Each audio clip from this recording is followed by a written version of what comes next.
32 goals, people. 32 goals. Guess who's got them? I'm saying it.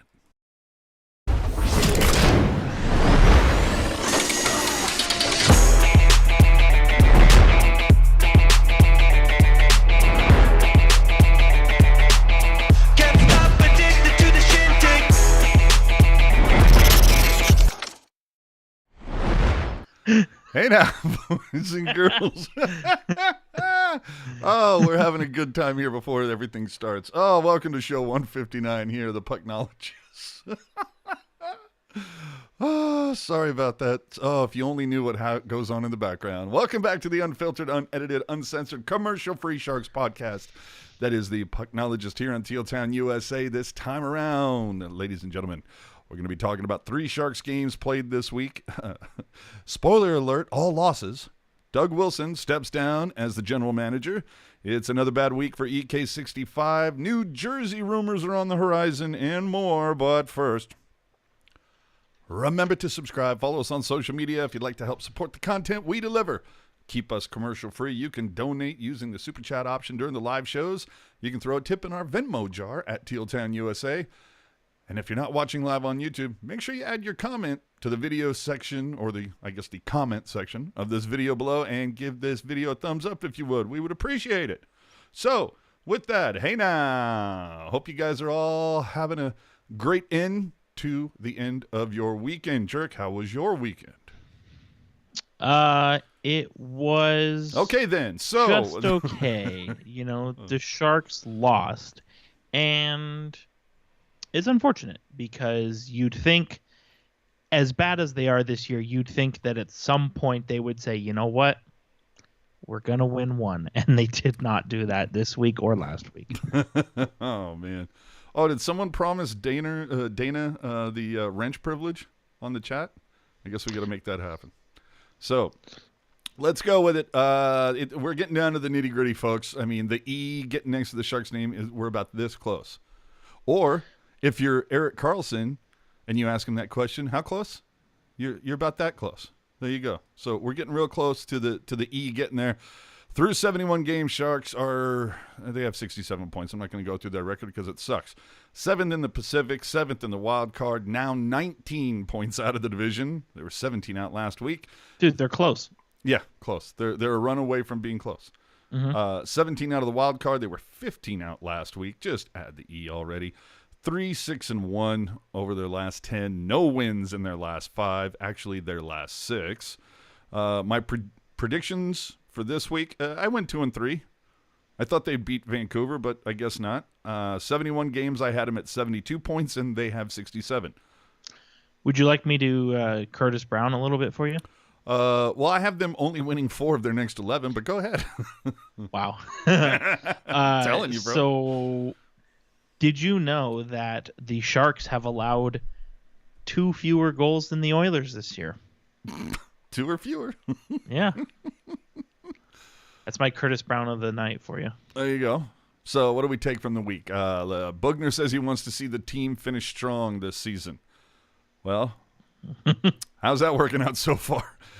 Doug Wilson, of course, as we mentioned earlier, stepped down, and it looked like EK65 got barked at by Couture, but he did kind of explain what he was up to after the game. We'll get into that momentarily. Let's hit these 3 games. Sharks versus Edmonton. It's a loss in overtime. Are we all just happy that they made it to overtime? Merkley in for Milosh, Gadjevic in for Dahlin. Reimer gets the start. We probably should have known that this game was going to suck once the Sharks had fucked up, right? Highlight zone, Mancini sleeper roll that I have never seen this Curtis Brown. I've been going to the tank ever since year 1. Look at tonight, the shark head. It started lowering, and it was just a little bit late. Looks tired. Eventually gets down, and the players were skating laps, and it's kind of like, do we keep it going? Should we stop it here? It eventually got all the way down, but I've never, ever seen that. 20 or 30 seconds in, the guys are skating in that area. Why? Because the shark head's already gone. Well, it happens. Hey. Oh, Jesus Christ. Another time where Curtis Brown answers his own question. You know, I don't know if there's any data that would corroborate this, but I I kind of feel like the last 2 or 3 games where there's been a snafu with the shark head, the Sharks have lost. Oh, I don't know what the analytic is on that, but I kind of feel like that's a thing that's happened. So this one, I mean, special teams, look, they were 1 for 2 on the power play. They killed the only power play that Edmonton got. But boy, Mike Smith sure likes to play that puck, eh? Yeah, I mean, that's kind of his thing. Getting that assist on the overtime with 30 seconds in, Jesus Christ.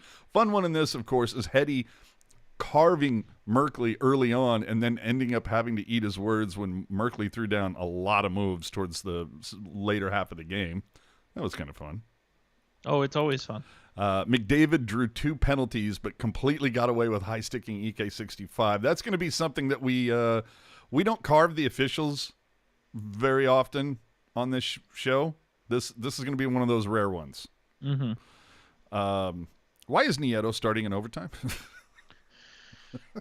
Speed, PK experience? What is it? I mean, speed I'll give you. PK experience, maybe, but 3-on-3 overtime, last I checked, was even strength. That's what I think so. And like, I just don't understand it, and I know, you kind of put into our notes, well, if speed's your thing, why not Gregor? But last I checked, the point of playing in overtime was to score. Like, why would you not put a guy in the start for overtime who is a little more known for that? I like Nieto. I like what he brings to the table, but I thought we were past pretending like he's more than he is, and it's really unfortunate because for how not so great Nieto is at finishing his chances, he gets a lot of chances, surprisingly. And so I'm wondering if that had something to do with it as well. Well, Bugner said post game that he went. Dude, ever since he stiffed you on the whole Balcer's power play thing, I have a hard time caring what he has to say. But go ahead.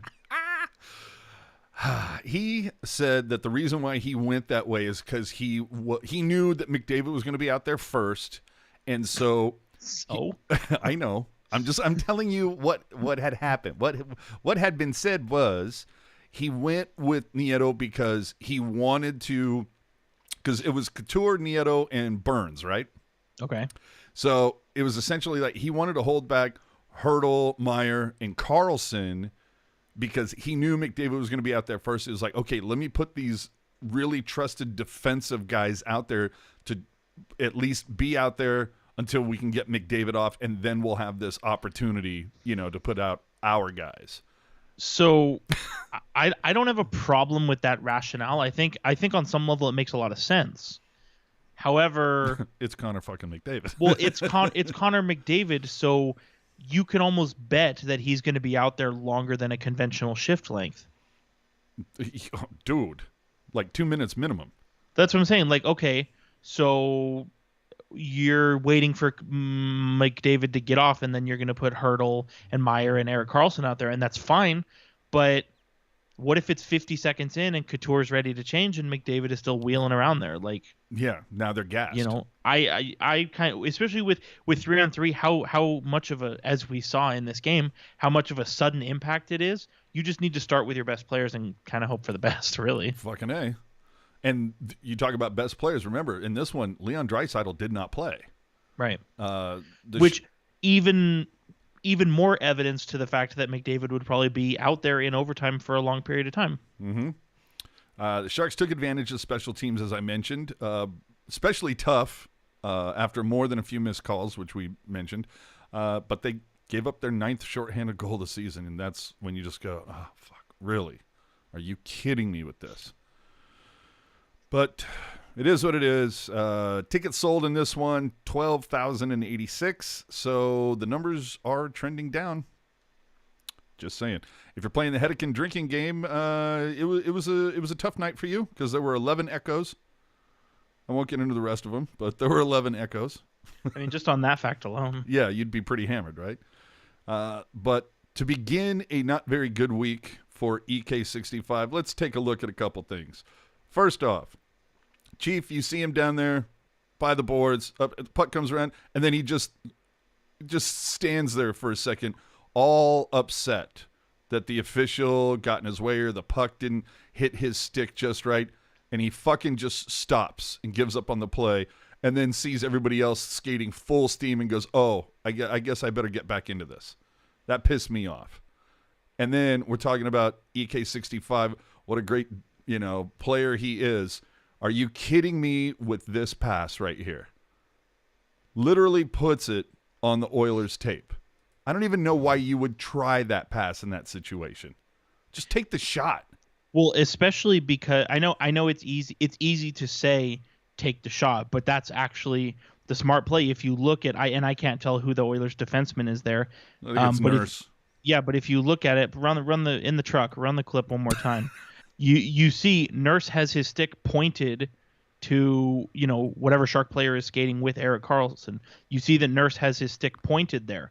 He's blocking the pass, and it's like, okay, the player is blocking the pass. That should tell you that it's not an option. And we've seen Karlsson skating down that part of the ice absolutely rip it top shelf. That's what Why I'm not? saying. At that point in the game, it's 1-1, and it's been kind of a tight chess match. See if you just throw it on net. See what happens. You know what I mean? See if the trailing player picks up a rebound if you don't make it. That's what I'm saying. I don't understand. And we see all the time, you pass on a 2-on-1, oh, you should have shot. You shoot on a 2-on-1, oh, you should have passed. But you look at this one, Nurse is taking the passing option away. I don't know the mindset in trying to pass it when the passing option's not there. Unless he thought he could feather it over the stick, which is certainly possible, but even for Erik Karlsson, that's a low percentage play. Yeah, and it certainly didn't look like he was trying to feather anything, to be honest. I would have shot it. Yeah. So anyway, that's where you're at with that one. Following it up, we got Calgary coming in now. At that time, at this point, you think, okay, well, this might be the one thing that we can hang our hat on. The Sharks are 3-0 versus Calgary. Somehow. Yeah. Reimer would start another one. Is there some sort of reason why Reimer and Kakkonen aren't just ping-ponging at this point? Like, is Bugner still under the delusion there's a chance for the playoffs? Like, it's just, I don't understand. You go out and get this Kakkonen, and it's like, wouldn't this be like a really, like, you pretty much know what you have in Reimer. Like, wouldn't you want to give Kakkonen some looks and get him more comfortable? Exactly. I don't understand. I mean, like, I understand wanting to start finish strong, but at the same point, like, it doesn't matter. Like, if Reimer, the Sharks have 11 games left. If Reimer starts all 11 and the Sharks go 11-0, they're still not making the playoffs. Who cares? I'm telling you. As luck would have it, Kakkonen would end up playing in this game. Because Couture ran into Reimer midway through the third. But here's another one where, like, special teams, it could have been a difference. I mean, the PK, 3 for 3, great, but 0 for 3 on the power play. Meyer flubbed a puck on the blue line, and Tkachuk steals and was off to the races. That was a shitty flub. Oh, saw that. I'm like, what the fuck are you doing? Shitty defense by EK65 gets called out by Hedy yet again. Dude, has Hedican's, like, I don't know, target shifted away from Merkley? It doesn't feel like it because, like, he'll, like, and again, like, the way that we are here is, like, you praise a guy when you should be praised and you criticize a guy when you should be criticized. I don't think anybody here is disputing that. But the problem that I'm seeing is, like, Ryan Merkley specifically, but we've seen it with other young players as well, even on other teams. But for whatever reason, there's, like, it's almost kind of feels like some kind of fraternity hazing where it's like, oh, I criticize you because you're a young player. Like, that one game last week where, Merkley innocently falls down and leads to a goal. I was expecting Hedican to be like, oh, you got to sharpen your skates there. Like, yeah. Just because it's what we've come to expect. And I know, one of our buddies, they were kind of saying on Twitter, like, you want to know why certain factions of the fan base don't know what the hell is going on, listen to the broadcast. And it's so true. It's honestly true. Like, how many times have you heard, even Brett Hedican himself has said, you learn by making mistakes. You learn by doing. Mm-hmm. And now, it's been put, Hedican. Oh, well, Ryan Merkley, how dare he do what he's known for?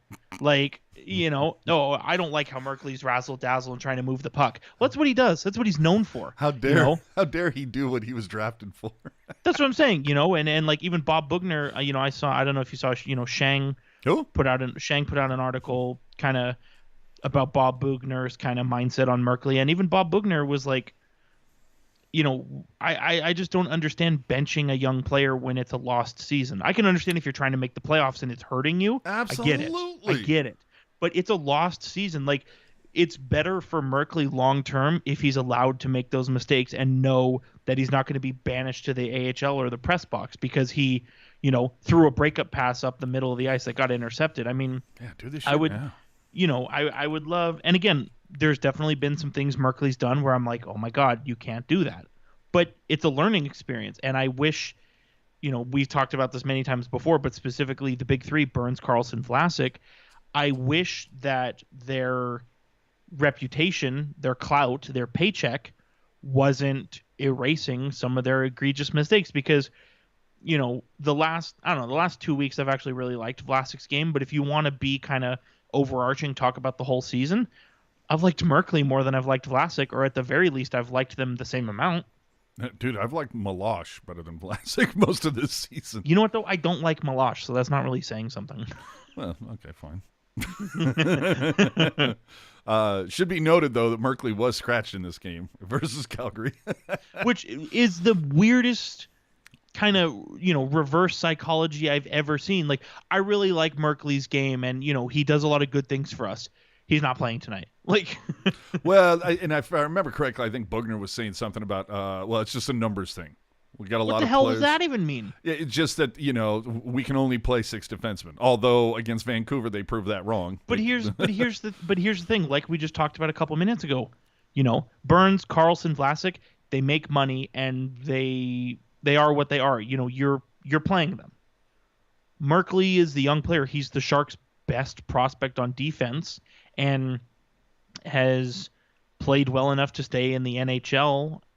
So I think you play him. But like, you look at are you gonna sit here and tell me that Burns, Ferraro, Karlsson, and Vlasic are playing every game?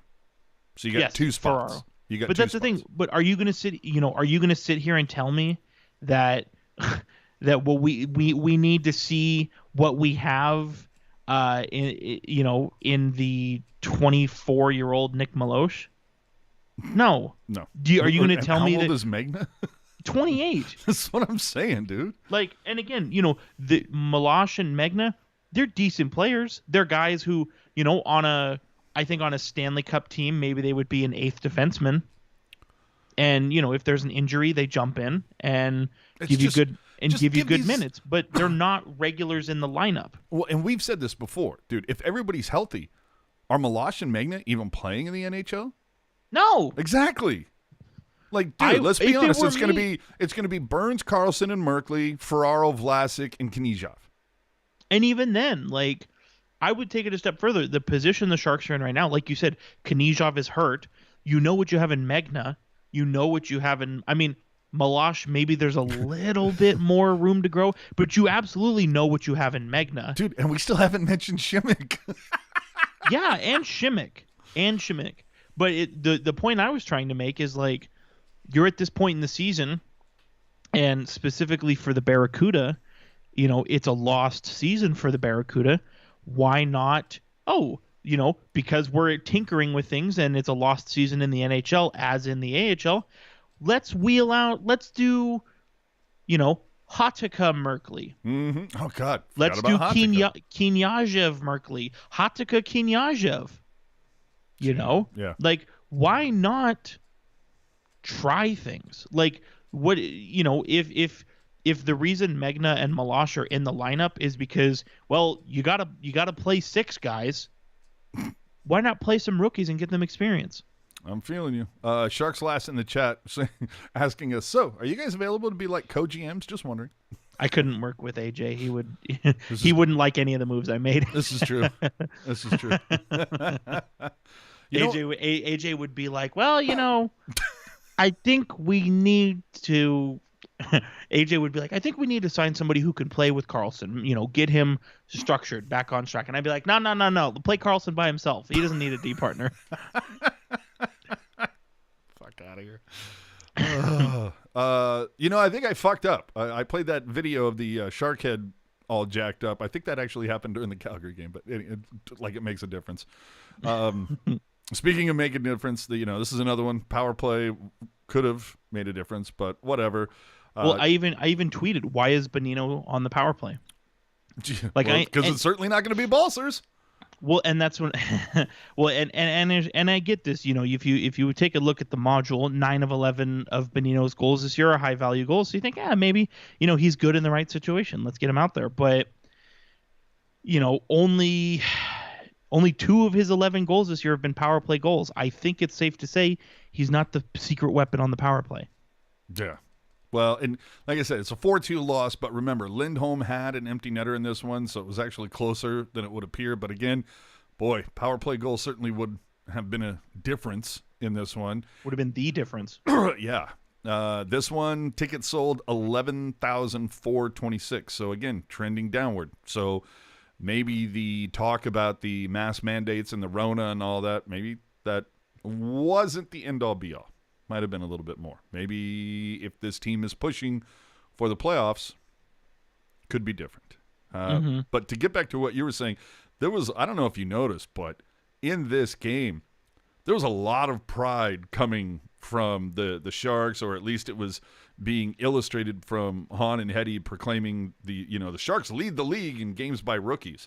Is that not a tacit admission that they've mismanaged the cap? Like, yeah, we have to have rookies out there because we don't have any cap.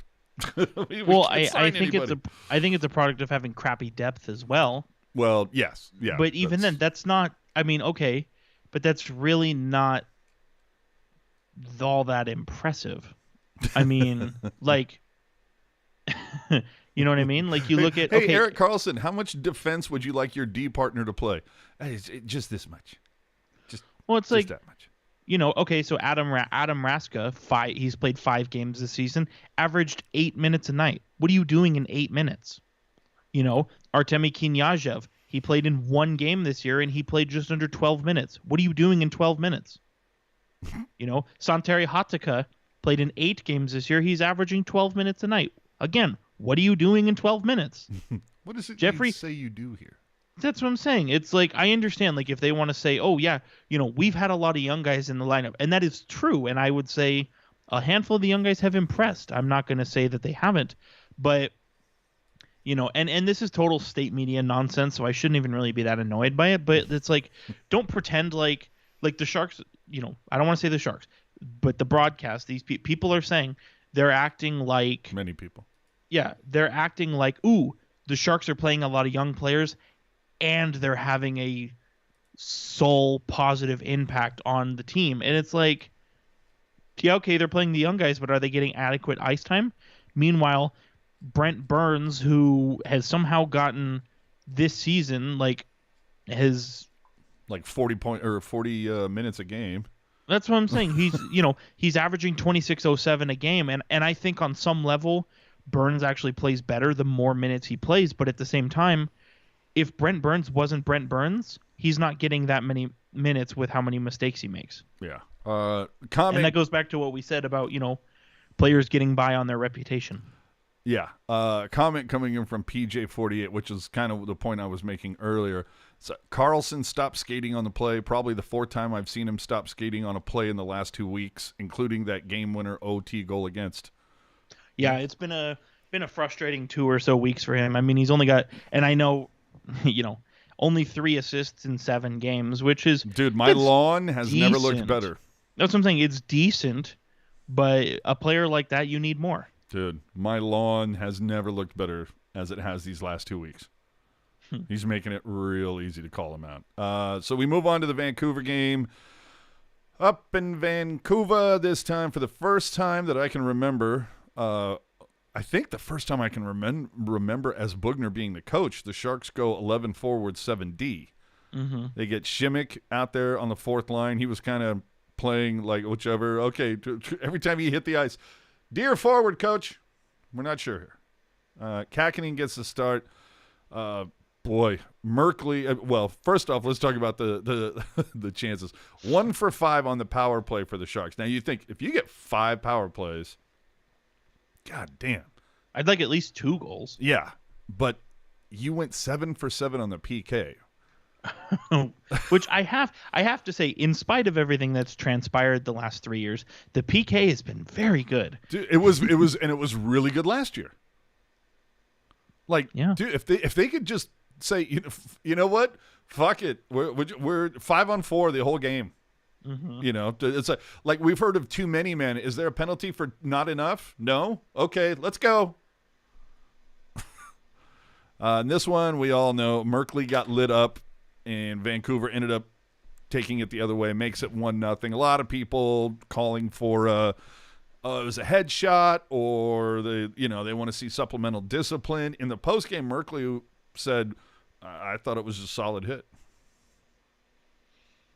Yeah, I mean, what does he get? And again, yeah, that dirty motherfucker, I'm gonna get him. Yeah, you know what I mean? What is he gonna say, right? But at the same time, I mean, it's so hard to tell, right? Because depending on the angle you look at, kind of determines, whether or not you think it was a good hit or a bad hit or whatever. When I first saw it, I was kind of like, I don't know. I don't know about that one. But then, he comes back and he seemed fine. So maybe it was just one of those things where the optics makes it look worse than it was. Well, he had to go off to the room, the concussion guy and that's spotters. just protocol. Yeah, it's like he passed his protocol. So which the protocol test was is water wet? Yes. No, okay, no. The protocol test was which Merkley are you, Ryan or Nick? And no telling whether he got it on the first or second try. But dude, it's funny you say that because I was listening to a highlight on Sportsnet for the Vancouver game, and when the hit happens, the short house goes, and Nick Merkley takes a huge hit, and I'm like, who? Oh, yeah, I noticed that too. I thought that was great. Hey, speaking of huge hits in this game, and this is one I'm particularly fond of for various reasons. I was very happy to see, I know for all that's said about Šimek, and, I was very happy to see him blow up Tyler Myers. Like, that was a awesome hit. No, we all like that. Yeah. Let's quickly get through this. But real quick on the chat, just because I thought this was interesting. You need to expand your module. Are we tracking starfish numbers? I like the idea.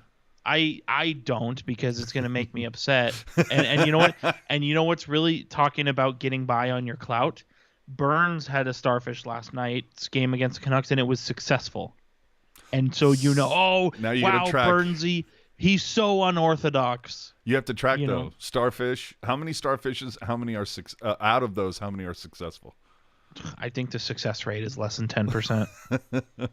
Hurdle ties it on a 5-on-3. A flub from Ferraro leads to a 2-on-1 the other way, and Vancouver scores.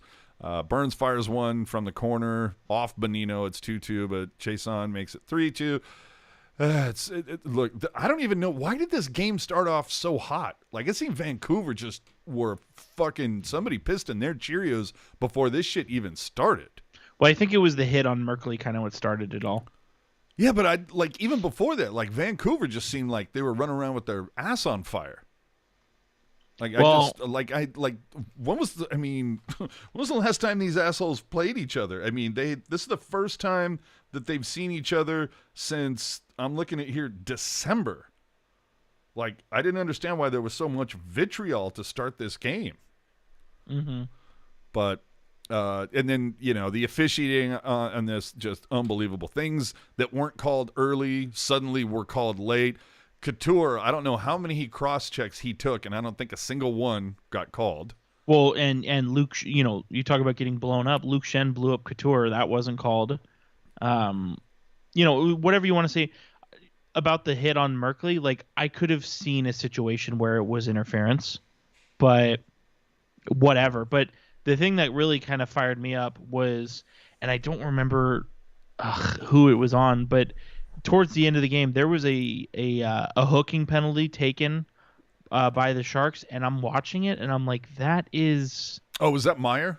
Yeah, I'm like, where is the hook? Yeah. Like, and it's just there was. I mean, some very inventive officiating. The fact that there were 12 minor penalties between the two teams, like that kind of tells you something. I'm not quite sure what it tells you, but it tells you something. Finally, in this one, to end it all, we see Couture on the bench just fucking barking at EK65.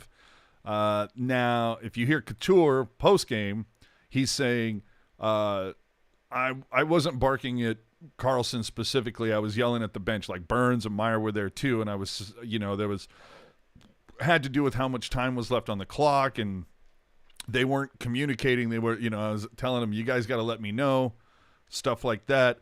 But I don't know. You know what, Mark Purdy, former Sharks writer, he said that, I don't know. You hear the explanation. It seemed like Couture and Karlsson were pretty engaged.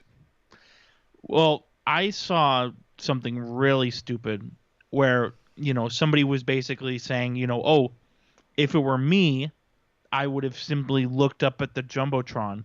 And it's like, okay, so say you're getting the puck in the corner. You shoot your head straight up at zenith to look at the Jumbotron, and then somebody on the Canucks coming for the puck, they blow you up and they score an empty net goal. Yeah. Like the NHL started for a while putting a clock into the boards for that exact reason, to not have guys get blown up like that. And I don't know why they stopped doing it, because I think it's a really smart idea. But it is, Couture's going for the puck, so, they need to say, like, just the normal communication stuff, around the net, behind the net, to your D partner, you got time, anything like that. Like, these are normal things we hear every game. And why all of a sudden, I don't know, we didn't hear these things, whatever.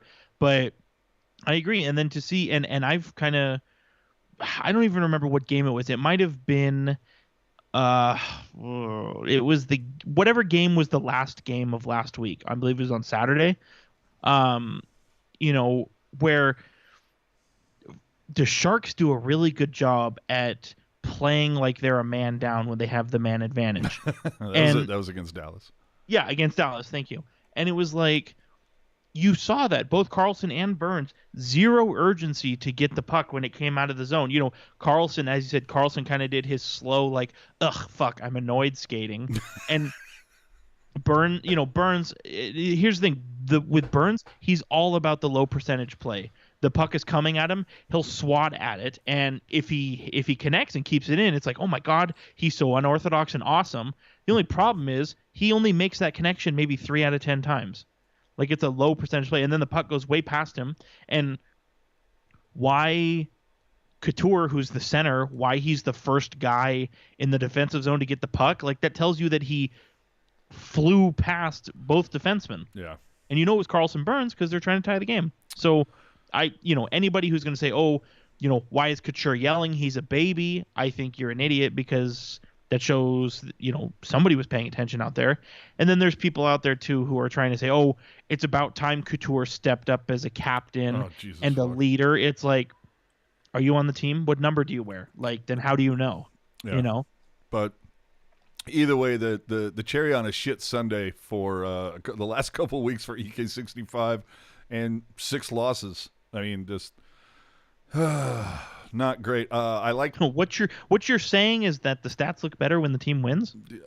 Funnily enough, that's how it works. I'm not sure how, but that's the way it goes. I like PJ48 in the chat. His idea for concussion protocol: spell hobgawaks. If you can spell that correctly, you're clear.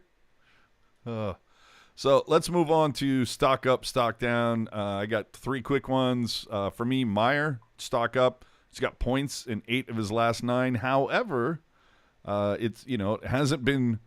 He hasn't had necessarily the greatest week. It hasn't been awesome, but he does have 8 in the last 9 games. Burns, 3 goals, 2 assists, +2 in 6 losses. And Bonino, 3 goals in the last 5 games. Anybody for you? I like that you mentioned Meier. He obviously the points are there, but I felt like especially this week, it seemed like he was fighting the puck a bit. I'm going to be honest. Like there's a part. I think there could be arguments made for putting Meier stock up and stock down. Yeah, like, and we've seen this. We saw this earlier in the year as well, and it's human nature. But when things are kind of off the rails, Meier will tend to sort of try and be the one-person show. Mm-hmm. And if you pull it off, awesome. But again, we're talking about low percentage plays. It's not something that really happens all that often, and so you kind of, sometimes it's better to do the boring play. You know what I mean? It's smarter. But honestly, this week and even the week before, it was such a disaster. Mm-hmm. Like I don't know that I want to say stock up for anybody, at least anybody on this team. The only thing I could say is maybe stock up would be, a couple players on the Barracuda, specifically Hedican, Kinyajev, Blichfeld. I feel like even though the season for the Barracuda is a lost season as well. Who's this Blichfeld that you mentioned? Right.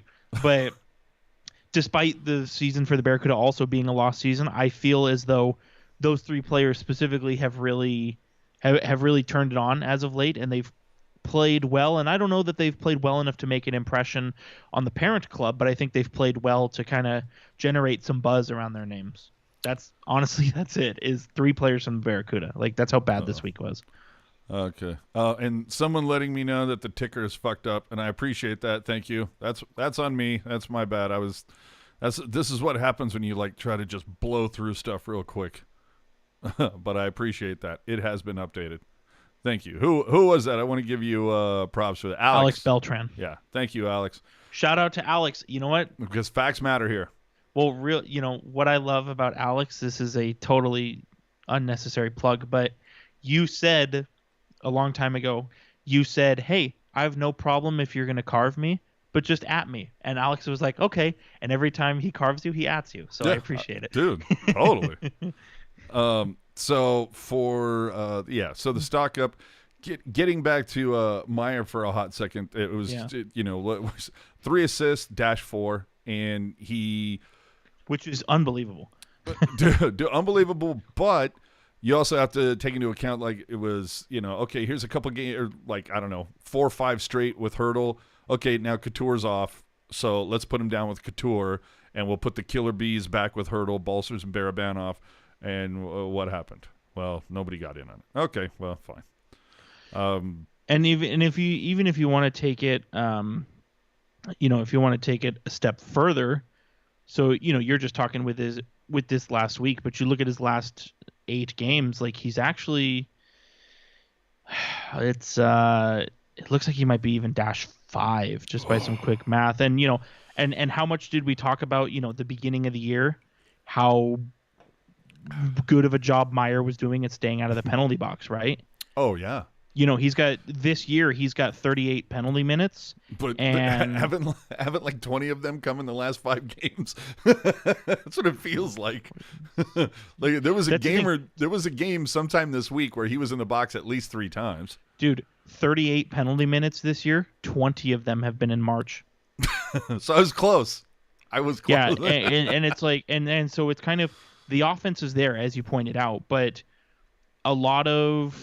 there's a couple of things. Taking a lot of penalties, not taking nearly as many shots as he was before, mm-hmm. and trying to be the one-man show when the Sharks are down. Hey, would you like a nice little a quick kick in the balls? Sure. How many goals does Timo Meier have this season? You bastard. 31. Can you think of somebody who has 32? Yeah. He actually plays for the Sharks too. His name is Josh Norris. Oh wait, what do you mean he doesn't play for the Sharks?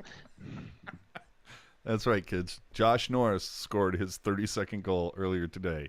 Would be leading the San Jose Sharks with that. I mean, again, worth mentioning that at the time. Yeah, no, I feel you. But hindsight is a motherfucker. And hindsight is the natural kind of. That's the natural thing that people cling on to. Nobody says, well, at the time this, like unless you're being seriously deep and analytical with your thinking, but if you're just reacting, it's always hindsight. Nah. Stock down. Like I said, EK65, dude. You're standing around on a play more than once this week and just kind of not hustling. It didn't land perfectly on my tape, so I'm just going to, be a bitch about it. Mm-hmm. Oh, dude. And I've played games with people like that where it's, it didn't go perfectly my way, so I'm just going to, not play for a minute and be pissy. But you got that. I mean, whether he got yelled at by Couture or not, we'll never know. But either way, that's one for me. And this is going to kill you, bro. But Barabanov, stock down, dude. One assist in 6 games, -8, dude.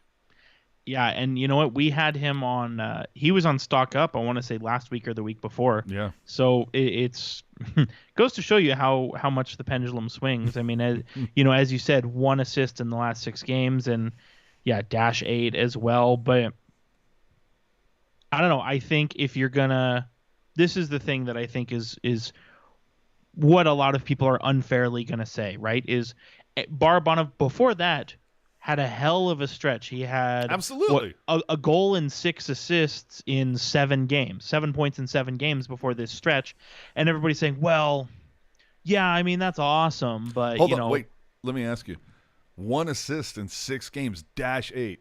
Are you trying to say that's a small sample size?" It's exactly what I'm saying. But no, you get the people where it's like where I say, hey, you know what? You look at his last 7 prior to this week, obviously worth saying.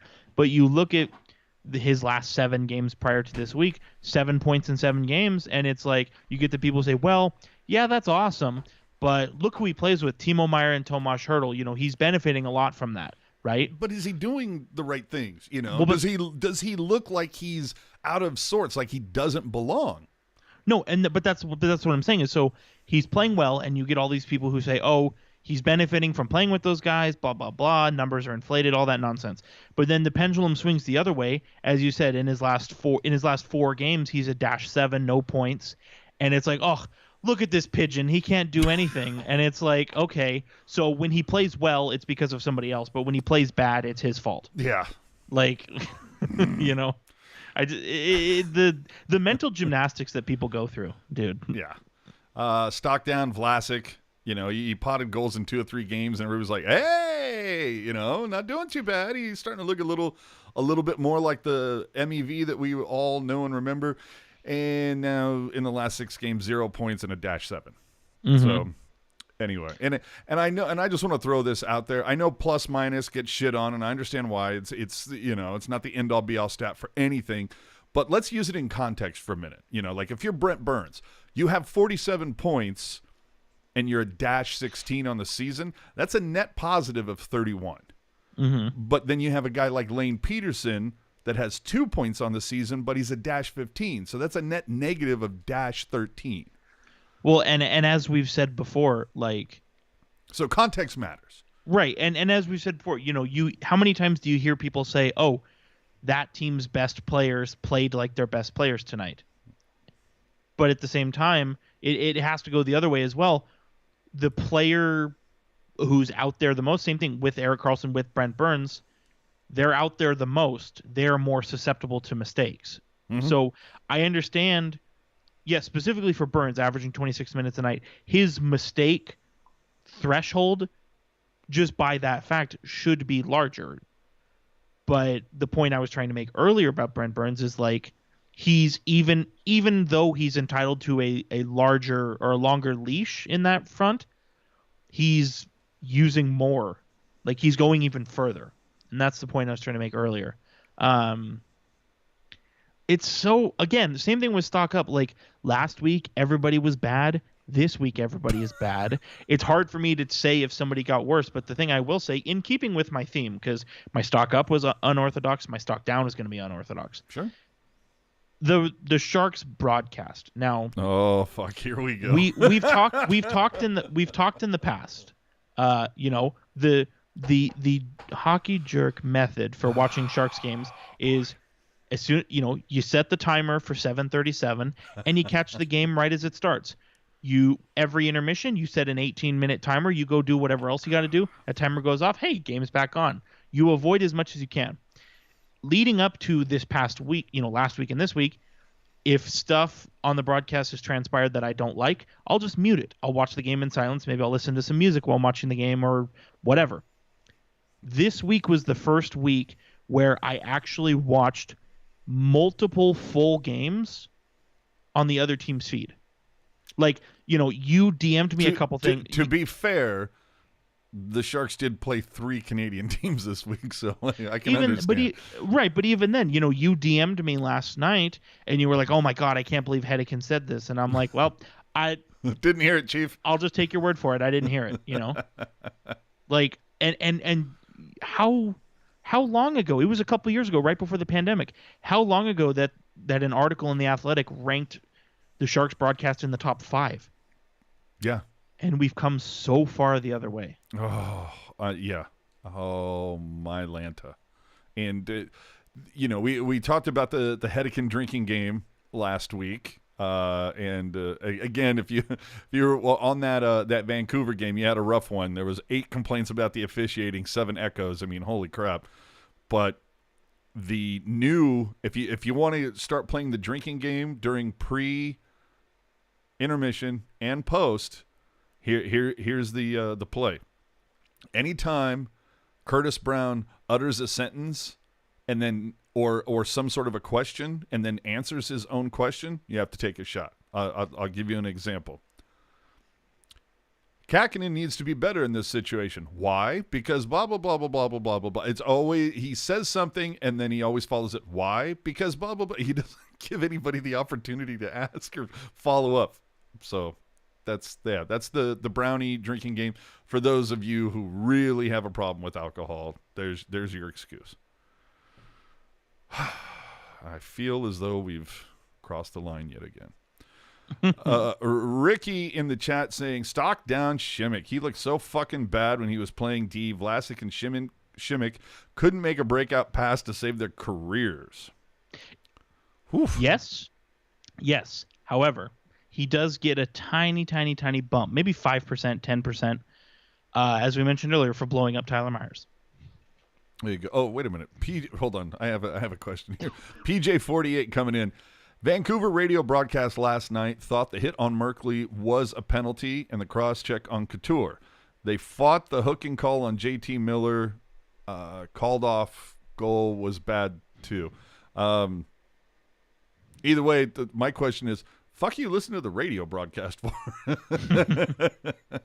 No, but I think it's a valid point where, if you have like a lot of those instances that PJ is mentioning were in favor of the Canucks, 2 of 3. And so when you have the Canucks broadcast poo-pooing on things that favor the Canucks, right? Again, that tells you something. I don't know what it tells you, but it tells you something. Well, and a Canucks team desperately trying to claw their way into a playoff spot. Right. So anyway. Real quick before we go any further, yeah, I've gotten into the habit of doing this, just for no real reason other than to kind of for your own just self-satisfaction. Go ahead. Yeah, put a little extra salt in the wounding in case you were starting to come around and maybe see the daylight on this team. I'm gonna make it even worse for you. So 3 games this week: Edmonton at home, Calgary at home, Vancouver on the road. Rudolph's Balcers played a combined 0 minutes and 0 seconds on the power play. He didn't even touch the ice on the power play. What a shock. And again, I understand, like he told you, AJ, like Bob told you. Man, you're not letting that go. No, I'm not letting it go. Like Bob told you, Balcers is an incredible asset on the penalty kill. Nobody is disputing that. You know who else is an incredible asset on the penalty kill? Couture, who's on the power play. Bonino, who's on the power play. Tomas Hertl, who's on the power play. Like, you can play significant minutes on the power play and the penalty kill. Couture and Hertl and Bonino did it against Edmonton. Those 3 did it against Calgary as well. Even Scott freaking Reedy. You know, I mean, they hit up our girl Dana. She says, "I think Shimmick, Dana. I think Shimmick can still be traded. I mean, Yeah, anybody I think can be traded. Well, I think like What's he make? It's 2 more years left at like 2.2. well, you should know. You broke the signing, but anyway. Oh, Boom, boom, boom, boom, boom. Oh, no. 2 years after this year at 2.25. So I was pretty close. I think he's kind of from what he was when he first joined the Sharks, he is a bit of a tarnished asset. Yeah. However, I think a team. Honestly, I would have explored trading him at the deadline. I think a legit Stanley Cup team who's going to be a Stanley Cup team for a while, maybe they look at that and say, yeah, little depth. Yeah, some depth. He's not making that much money if we get him in the right position. I could see it. And would the Sharks maybe eat a mill? I mean, why not, right? Obviously the preference is to not do that. Yeah. But I think similar to LeBanc, and to Burns. Who? Right. But similar to LeBanc and similar to Burns, I think Shimmick, Sharks fans are going to say, "Oh my God, your favorite AJ, this guy sucks. We need to trade him." Okay. But I think similar to LeBanc and Burns, you can find a taker for Shimmick. There are 31 other teams out there. There are 31 other teams out there. You know what I mean? Arizona. And maybe, yeah. Well, dude. Where contracts go to die. Well, you talk about Arizona. Have you wheeled over to their cap friendly a little bit? What do they got? 18 million left? Well, dude, and again, I don't know, Shimmick doesn't really help them on this front, but they signed Travis Boyd to an extension and they traded for Nick Ritchie. But prior to that, dude, they had only 5 or 6 forwards under contract for next year. Okay, we're gonna get to this in a little bit. So, finally, I want to ask you anything different. Because we didn't touch on it last week. Has anything changed whatsoever in the moduel? Okay, what have I said all this year about it? The top 3 are still the top 3. Yeah. Okay, so nothing's changed. I mean, let it go. Nick Bonino, 9 of his 11 goals are high value. So even though he's got 1 less goal than Dahlin, he's got more module points. So Bonino has actually passed Dahlin. How sad is that? Considering that's, You think Dahlin's with the Sharks next season? I really hope so. I just he's kind of gotten the jam job a little bit this year. I think maybe a little bit, but I also think he's gotten some opportunities that maybe he's squandered a little bit. I mean, that's probably fair, but I think he's, he has kind of dealt with a little bit of an injury, which didn't help. Yeah. And can I break out a tried and true old? Can I dust off an old saying from back in the day? Yeah, sure. Is Dahlin here next season? I am unsure. Well, and I saw some people saying, "Wow, again, you have to take everything that the mouth breathers on social media say with a grain of salt." But I saw somebody say, "Oh, Jonathan Dahlin is Sorensen 2.0." Oh. But okay, and yeah, everybody's going to get all fired up about that. But again, what is this podcast all about? We're all about the numbers. Jonathan Dahlin, his rookie season, he's 24 years old. He's got 12 goals. Marcus Sorensen's rookie season, when he was 24 years old, he had 5 goals. So literally, according to the numbers, not the same player. Just wanted to put that out by there. definition. And not only that, but again, you can have a discussion on, comparing different leagues to one another. But prior to the NHL, I'm much more interested in Dahlin's body of work than I am Sorensen's. Fucking A. So I think with Dahlin, and it all goes back to, you remember after, sometime, whatever it was, between Thanksgiving and Christmas, that weird shoulder injury he had between Thanksgiving and Christmas, that is when his up and down play started. If you remember before that, he was playing incredibly well, incredibly consistently up to that point. He had, as I said, he's got 12 goals. Well, he came out on fire to start the season. Like I said, he's got 12 goals on the season this year. It felt like 8 of them were scored in the first month and a half of the Sharks. Dude, eight of them were scored in 2021. Okay, see, I was right. And that's what I'm saying. You like I said, you look his freak injury that was against the. Do you happen to recall who that was against? Was it against the Capitals, right? I honestly can't remember. Yeah, but even okay, so I kind of overestimated a little bit, but even then, before the injury, 1, 2, 3, 4, 5, 6, 7 of his 12 goals before the injury. And again, well, it was a weird injury, and it was weird that it kept him out so long, but then it was kind of weird that he came back so fast. It was all very weird, but I don't, people are just, it's easy to dump on Dahlin. He played on Couture's wing and he only has 12 goals, but he was firing like you wouldn't believe. And then, well, dude, this mystery injury happens, and that's kind of where it went off the rails. Dude, Puck guy in the chat saying before Thanksgiving, Dahlin was in on the Calder talk. Exactly. So, and then he has this, Jonathan Dahlin, noted shooter, has a freak injury with his shoulder, and since then his shooting hasn't looked the same. I don't think it takes a board certified doctor to figure this out. Well, I mean, tell me I'm wrong. No, I'm with you on that. I'm just saying it's, he's going to be RFA. It makes me, I know. I'm just wondering, it's is he somebody that they're going to look for to try to find another guy on the cheap, or are they just going to sit there and go, you know what, we can replace this in the aggregate. We'll find somebody else. No. A guy like Dahlin, the talent he has, you keep similar to, remember last year, all the conversations around Balsers. What do you do with Balsers? Same thing. Give him the Balsers deal and. But whatever you do, don't put Balsers on the fucking power play. Right, but I just think before anybody gets too wild here, Jonathan Dahlin he's not Jeff Viel. All right. Wait, dude, we have to move on. We're at the top. We don't have to do anything. This is our network. We own the network. Tell the affiliate that we're running long. We're an hour in. We haven't even touched on Doug Wilson leaving. Good. But for all the talk of the Maduel, did you know that Darryl Sutter himself, a believer in the Maduel? You gotta. The guys who score big goals are way more important than the guys who score lots of goals. So you break that down. There you go.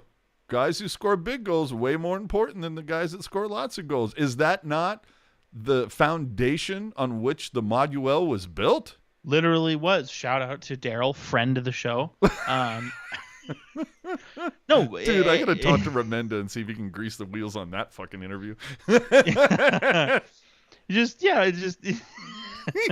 No, but I selfishly, I think that's kind of cool, right? Because I've seen a couple people, I'm not going to name any names, but I've seen a couple people who are like, well, they look at the module and they say, well, what does this tell me? And it's like, I don't know, Darryl Sutter, pretty big name NHL coach, and he seems to be down with it. So, dude, that would be I would have to remind myself, I'd have to keep hitting myself in the head, go, whatever you do, just keep everything soft, spoken, and monotone. Mm-hmm. Darryl. I love Darryl Sutter. Dude. That's a guy.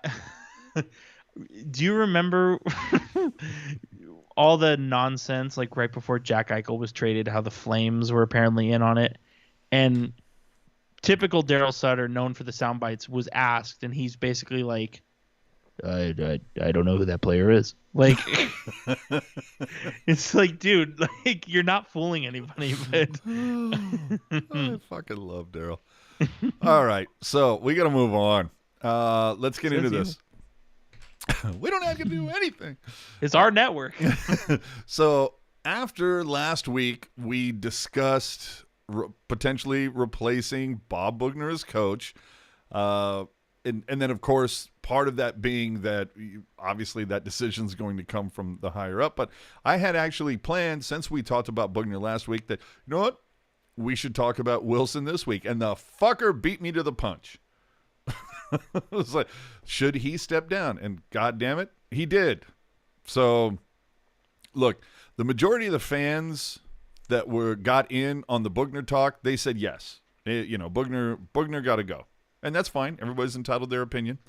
I planned to ask if it was time to move on from Dougie. I mean, second longest tenured GM in the league. First 15 years, pretty successful. Under his watch, there were other issues. He got into that whole fuck you with Thornton. We saw multiple captains stripped of their letters. He changed his MO for contract signings from 5 years to 8 years. He told fans before this season, we're not as far as many people think. It turns out that the Sharks were as far as many people thought, including the two people on this show. But he's been on medical leave for since just about Thanksgiving. But Wilson pointed to two areas of the Sharks roster that were priorities for improvement this past offseason: goaltending and center depth. Now, goaltending, I think we can all agree, just based on the numbers. We all know how much Jerk loves his numbers. Yep. Reimer, 915. Hill, 906. Kakinen, 895. Last year, Jones, 896. Dubnyk, 898. Kozanash, 899. You'll notice that the string of goalies from a season ago did not crack 900, whereas the current crop, two of the three have cracked 900. So definitive upgrade there. Numbers matter. On the center depth thing, though, was there an upgrade? I don't know that there was. I'd have to go through and run all the numbers, but if I remember correctly, this year, Bonino centering the third line for the vast majority of it. When I was running the numbers earlier through so many games, it was like, 18 points from Bonino versus Gambrell over the same stretch, 12 points. So you go, okay, that's a definitive upgrade. Mm-hmm. But it all came down to that fourth center position. Weatherby, Reedy, and Peterson putting together. That was like an also two, wasn't it? Opportunity to make an opportunity. There you go. But cobbling together 15 points. I know words. Gregor, True, and Marlowe last year, 16. So not an upgrade, but as Jerk will tell you, whether you want to hear it or not, the Sharks, for pretty much this entire season, have been playing a fourth line in the third line position. Yep. So. And an AHL top line in the fourth line position. Yes.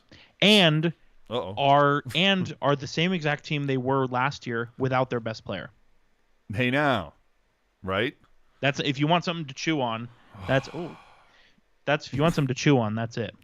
So Wilson said we've got to build a really good third line. You have to have a good fourth line. Well, what the fuck happened? The Sharks put a good fourth line as the third line. Use the fourth line as a way to either look at the youth like Reedy or Weatherby or Shemilevsky or whoever, and evidently anybody not named Blickfeld, or it was used as a punishment for guys like Balsers or Dahlin or Gregor. Which I still don't understand. I mean, even going back to last game, right? We were talking about Jonathan Dahlin, like what Dahlin's bread and butter is, and then it's like, yeah, you're gonna play with Reedy, which I've liked Reedy's game. I thought he's been decent, but you're gonna play with Reedy and Shimmick, who's gonna moonlight as a forward this game, and like even before Reedy and VL, like that's not who Dahlin should be playing with. Like it's the same thing as Ryan. It's the same thing as Ryan Merkley. Like if you don't let these young players work out their shit, how are they ever supposed to get better? No doubt. They can't play in fear. You got to let these guys off the chain and give them a little slack once in a while. Yeah. Bob asking, are they going to fire Boogie? Well, that's all up to the next GM, my friend. And I mean, it should be said that Boogie only has 1 year on his contract following this season. So if the new GM does come in and want to put his stamp of approval in here right away, that would be a somewhat inexpensive, change to make. It depends on how you look at it, because if the goal is to once again, and when I say develop, if the goal is to miss the playoffs, Boogie is your man. Okay. That's what I'm saying. It's like obviously tanking is illegal. Nobody's going to openly tank. So they say go with a youth movement. That's what they say. If the option is to go with the youth movement, then yeah, keep Bugner, because who cares? It's a losing season anyway. If the plan is to try and stop wasting your big money guys' time, then you dump Bugner for a real coach. And that's not to say I think Bugner is a good assistant coach. I think he's a fine Keep defensive Bugner, assistant. let him run the defense and the penalty kill and get somebody above him. I have no issue with that. Dude, but here's Burns the problem, Burns was a Norris Trophy winner under the tutelage of Bugner. And here's the problem. This is the part that doesn't jive with what I just said. The Sharks have been doing a youth movement the last 3 years.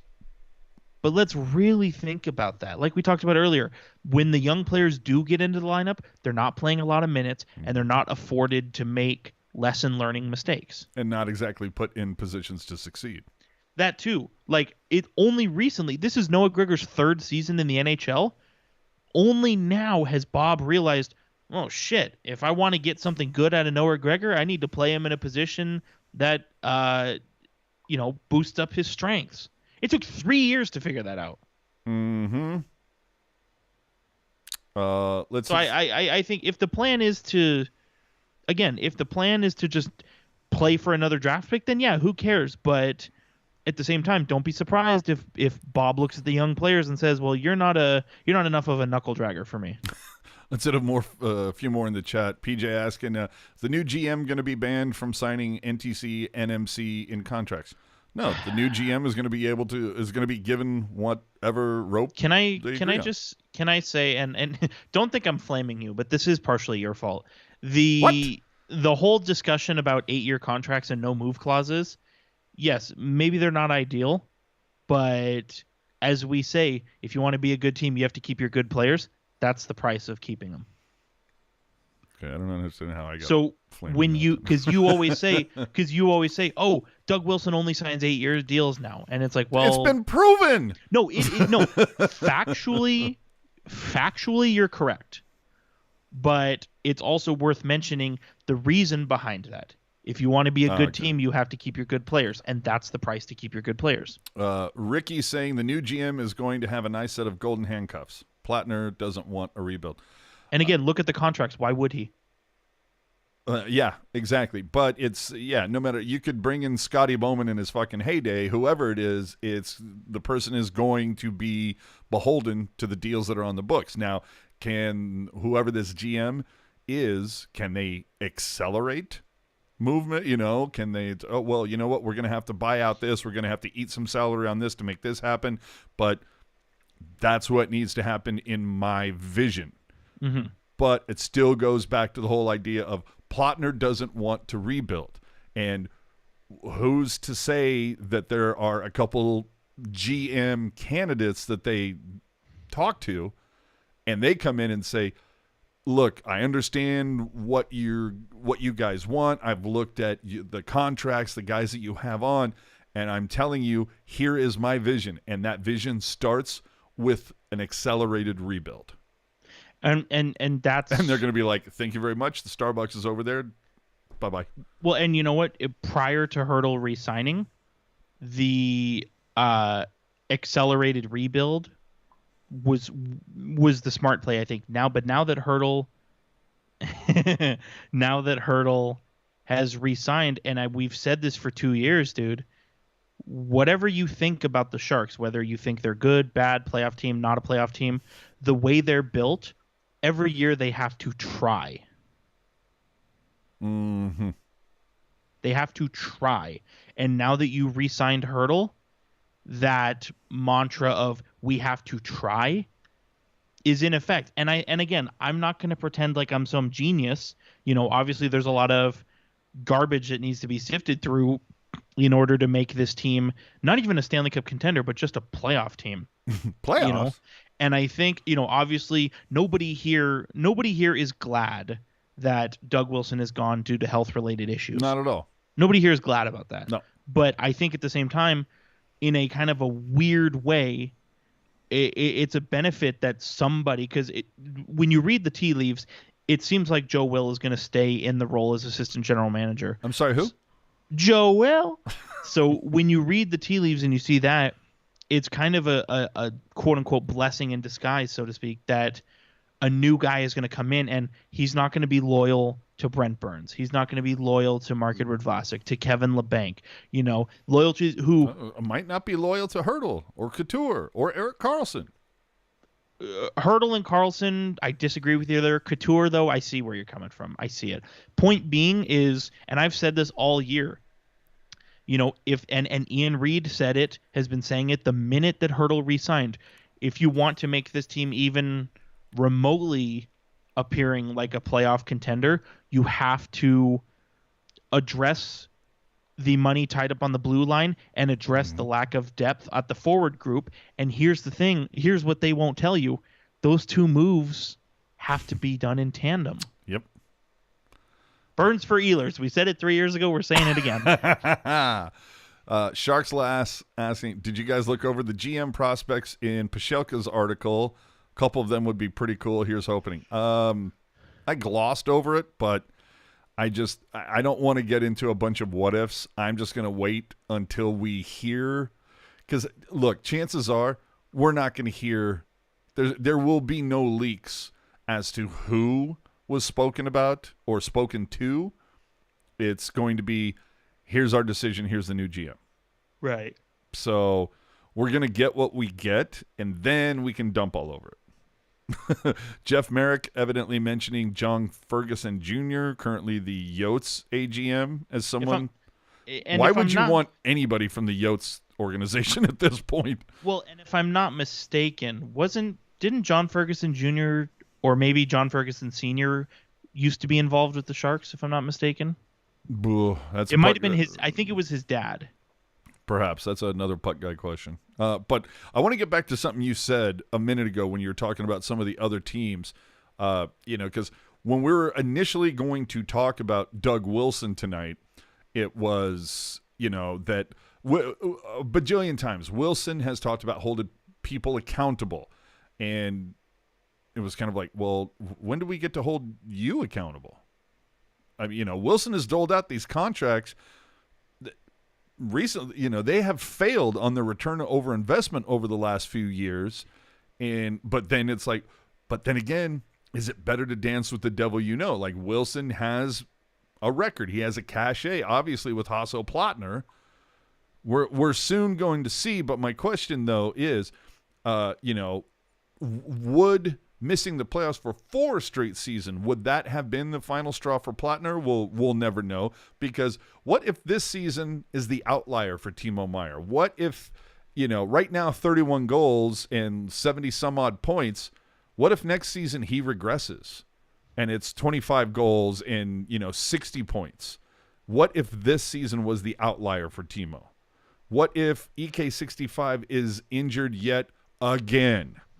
And as it stands now, Jerk, is there any reason for you to believe that the Sharks will be a playoff team next season when you compare them realistically to the other Pacific Division teams? Because you look at Anaheim, you look at LA, they're Anaheim obviously not on the come up, but a shit ton of cap space. There's a lot for them to work with. LA on the come up. Vegas is still there. Vegas is still there, but has a lot of cap shit that they're going to have to deal with in this offseason. Edmonton still has arguably the 2 best players in the league. Calgary's good, evidently. Yeah, Calgary's right there. And Vancouver could, let's be honest, Vancouver could be in the top 3 if maybe they start with Boudreau. And why they waited so long to Because literally, dude, prior to, I don't remember if it was. Dude, I'm sorry, Dana going, AJ, stop speaking these things into existence. Yeah, seriously. Very, and I'm gonna fact check myself here because that's what we do here. But part of the reason why, and this is just how I understand it. No, you can't say whether or not it's true or not. But how I understand it is part of the reason why it took so long to bring in Bruce Boudreau is because they had just signed Travis Green, their coach, to an extension. Ouch. That's a kick in the balls. Yeah, I believe. Oof. And I'm a little fuzzy on the timeline, but it was, I think it was last season. So coming out of the bubble, he had just signed an extension. To answer your question, Skylar, coming in hot. Ferguson Jr., Coyotes AGM was the Sharks director of pro scouting 8-14. I was going to say, I know he was involved in the organization, and I actually looked. His dad was a special consultant to the GM for the Sharks as well, and that was probably in the 90s, if I had to guess. So both of them have their fingerprints on the Sharks, at least of the early years. But I don't know. I think. Well, I mean, just real quickly, top to bottom, you're gonna lose Getzlaf. He said he's retiring. Yeah, he's out. He's done, dude. And right now, projected cap space, the Ducks are at $11 million. That's the thing. They're at $11 million, but their team is set. But I mean, dude, they're at $11 million. They're losing $11 million for this year. Worth saying. Yeah, but $11 million. They're losing Getzlaf. The cap is going up $1 million. You still and you've got talents like Zegras, Troy Terry. Like, I mean, Sam Steele's been up and down, but still only 24 years old. Comtois, dude, only 23. There is some talent there, and you still have John Gibson. So I look at it, I'm going, Ryan's going to be mad that you didn't mention Isaac Lundestrom. No, but you have some pieces there. That team could potentially be, successful. At least maybe top 4, at least maybe top 5. And here's the thing. Teams like you see it all the time. A team like Anaheim, right? You look at all the young talent they have. A lot of good young players who are making an impact. As you said, you mentioned Trevor Zegras, you mentioned Troy Terry. Max Comtois has had an awful year this year, but last year he was their best player. And same thing on the blue line, a handful of young players who are already making an impact. This is the team, assuming, like, if they just keep staying the course, assuming they don't trade John Gibson, this is a team who has a bunch of young kids that are performing, and they say, let's bring in a really big-name veteran to kind of supplement this group. Joe Thornton! In before, I don't know if you know this term, it's a young person term, in before Claude Giroux to Anaheim? I think he wants to pay those taxes, huh? I don't know. Dude, have you seen Southern California? Say what you want about the traffic. The beaches are nice. No, I feel you. But the other thing, besides having all that cap free, it's they don't have they have so much flexibility. They only have like 3 players that are signed over the next couple seasons. It's like Cam Fowler, John Gibson, and Henrique. Well, here's the thing. So they're money-making moves, as Cardi B would say. For next season, half of their salary cap space is unaccounted for. They have $41 million in cap space next year. When they re-sign, there are some guys. Freaky. There are some guys who I am sure they'll just let go, and there are other guys who they'll sign. Or maybe they'll get a slight raise, but nobody is going to blow them up, right? They're primed. If they think their young players are in a position to be impactful NHLers, they're primed to lure in a big fish. Dude, and if you look at it, I'm looking at them on Cap Friendly. Dude, Adam Henrique, 32. Getzlaf, 36, retiring. Derek Grant, 31. Sam Carrick, 30. They literally, all those players that they have 4 that are over 30. That are 30 at forward. Yeah, at forward that are 30 or over. Yeah, okay, so the defense is a little different, but defense, they age better. And the defensemen they have, specific, like Schuster, okay, whatever. But Shattenkirk and Cam Fowler, good defensemen. Yeah. Dude, and I'm fine with what they have in the pipe. And for all the talk about it, it seems like John Gibson's been there since he was a fetus. He's still only 28 years old. He's young for a goalie. Yeah. So it's like, I look at Anaheim and I go, fucking A. Then Sleeping giant. Yeah. You bring it over to Calgary. Proven they're good. Okay, they're going to have to figure out what they're going to do with Gaudreau and Tkachuk. And, dude, stick taps to Gaudreau for fucking playing that final contract year. But this is kind of a make it break it now for Calgary. Like, they have to do it because they got a lot of UFAs and there's some money that's going to kick in. Right. So but Calgary, dude, I still look at them. If Markstrom continues to be Markstrom and he's there for another 4 years, dude. So I would put Calgary above San Jose. Again, Edmonton, best 2 players in the league. So there's that. If they find a goaltender, holy shit. LA, we already talked about, on the come up. So back to my point, how do you look at the Sharks objectively right now and say, I think they can be a playoff team this next season? Well, I don't see how. I think getting a new GM makes the believability of them as a playoff team more likely, right? What, you think they're going to try to sell it? No, not going to sell it. But like I said before, you bring in a new GM who's not as in love with the. Oh, I see what you're saying. With the people who've been around, like, and you've kind of seen it before, like and again, I don't want the Sharks to hire Jim Benning or a Jim Benning clone. I want to squash that right away. But I always go back to, like, think about, say what you want about Ryan Kesler. He was a staple of Vancouver. The fans loved him. He had some really good years there. You thought of him in Vancouver in the same sense all the time, right? Mm-hmm. Jim Benning's first day as Canucks GM traded Ryan Kesler. His first day. That's the kind of fuck you. That's the kind of deck chair shuffling we need. Marty T asking, would you rather be in the Shark situation now or a middling team that has the second best, or I'm sorry, has the 2 best players in the league? I'll give me the 2 best players in the league any day. I disagree. That goaltending sucks. That blue line sucks. Yeah, but it's just they need to Edmonton needs to find the right GM in place to build around these guys. But to your point, though, and this has been brought up before, is there's been other people that have said, look, you can, if you could acquire McDavid for all these different pieces, would you do it? And a lot of people said, no, let them pay up the wazoo. Let McDavid eat, 18-20% of their cap. And the problem with putting everything into all the eggs into one basket, and every time the Edmonton Oilers have made the playoffs in the McDavid era, right? 2017, 2020, 2021, McDavid and Draisaitl go silent. That whole team goes silent. And I know fair point. You think about the Sharks, and we talked about this last week. We talked about 2016. You remember, Pavelski goes silent. No worries. Couture is there. You think about 2019. Couture goes silent. Hurdle goes there. Yep. Or Hurdle picks up the slack. Pavelski gets injured. No problem. Nyquist and Kane, they got it. Yep. You know what I mean? Like, somebody goes quiet. Somebody else picks up the slack. If McDavid and Draisaitl, as good as they are, I think if one of them goes quiet, that team's still dead in the water.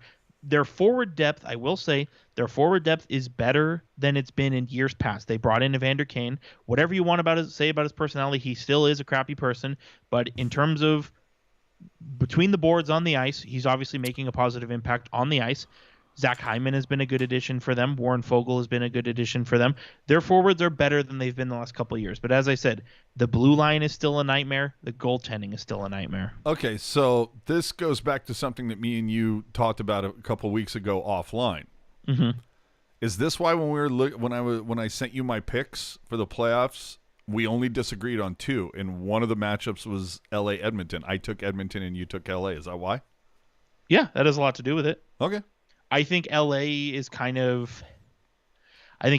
bit fragile right now. I mean, they've had literally bones are broken. Right, but they've had some injuries, but you look at LA, you look at who's been playing well for them lately. Adrian Kempe can go quiet in the playoffs. Trevor Moore can go quiet in the playoffs. They need more from granted, Victor Arvidsson's had a brutal year, but they need more from Victor Arvidsson. They need more from Alex Iafallo. And Arvidsson's had a good year, but just up and down in terms of his health. Like, I still, if LA and Edmonton is the playoff matchup, I still take LA, but say Edmonton found a way to get through them, it wouldn't really surprise me. All right. PJ coming in saying, are the Sharks not re-signing Barabanov, Dahlin, or Ferraro because of the Evander Kane grievance? No. Nope. Well, the thing is, Dahlin and Ferraro, the Sharks could wait until day 1 of the regular season to do that. There's no time crunch to do that. Barabanov is a bit of a tougher situation, and like I've been saying pretty much since the trade deadline passed on March 21st. The moment the deadline passed and Barabanov was not traded or extended, all of the leverage, all of the leverage is now in Barabanov's hands. So maybe he, and again, we don't know, but it could easily be a situation where Barabanov is like, you know what, you didn't sign me before the deadline. Let's finish the season and we'll talk about it. And it's not a coincidence. We talked about this 2 weeks ago. It's not a coincidence that the trade deadline passes, Barabanov goes unsigned, and he has his best 7-game stretch of the season. Yeah. It's not a coincidence. I just want to put this out here right now. Dana coming in. Edmonton will be swept in the first round. Full stop. Good night. Dana, put some money in that. Throw down the bet. I would. I mean, nothing crazy, $10-20, but I would still throw it down. The Hockey Jerk $5 special. I was going to say, I noticed it's not taped to your boom. Well, because I'm still waiting on it. I still haven't gotten it yet. But it's forthcoming. There you go. I'll have my people talk to you. They'll wire it to you. Yeah. So look, let's finally kind of put the bow on the whole Wilson thing. I mean, look, for how great he was for the Sharks for so long. I mean, how many 4 or 5 Western Conference Finals, a Stanley Cup final? It's not his fault the team, didn't get over the hump. It's not Doug Wilson's fault that Hertl got injured, Karlsson got injured. I mean, Jesus, what are you going to do?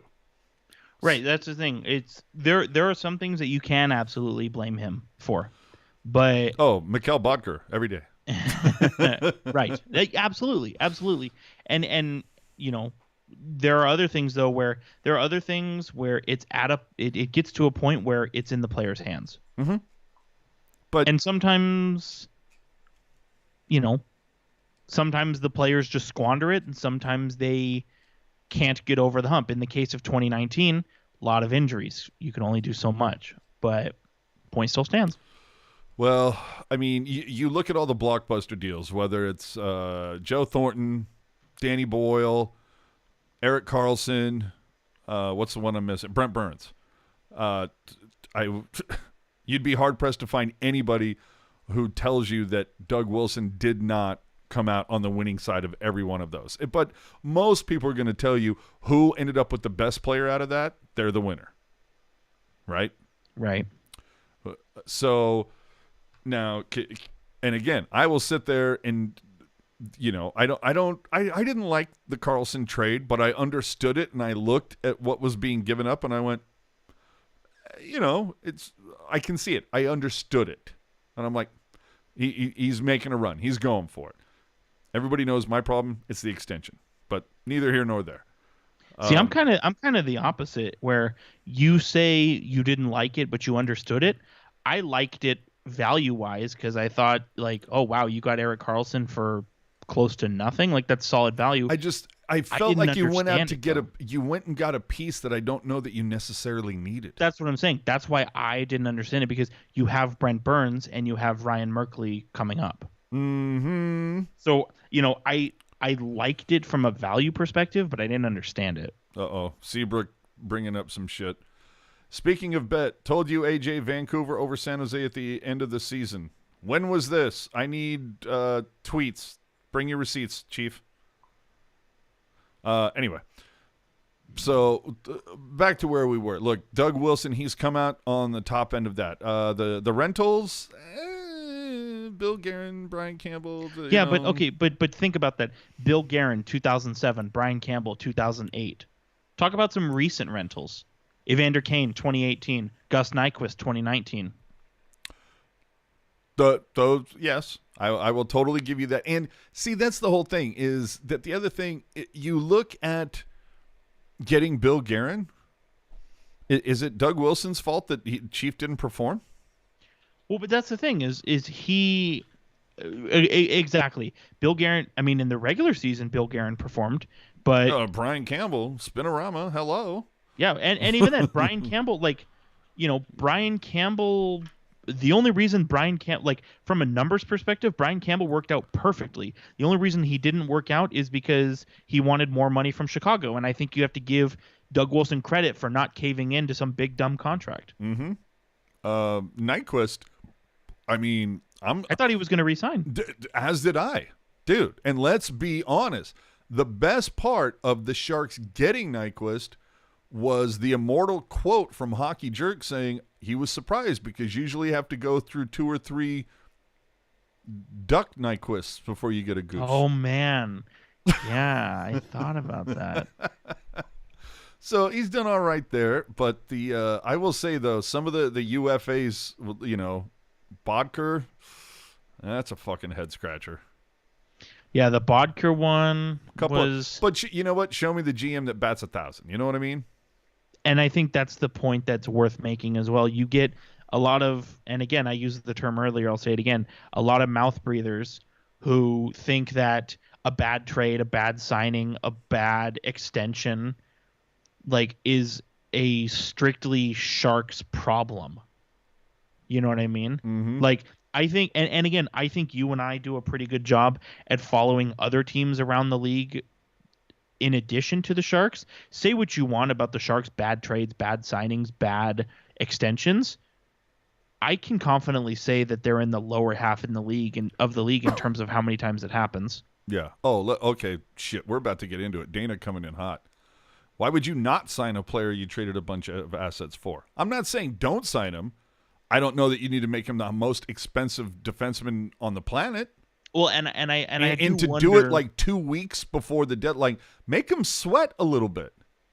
Yeah, I wonder, there's a couple with the whole Erik Karlsson thing. There's a couple things I wonder. Vegas on the doorstep. We'll give him 12. Wouldn't have surprised me. But there's a couple things that I wonder.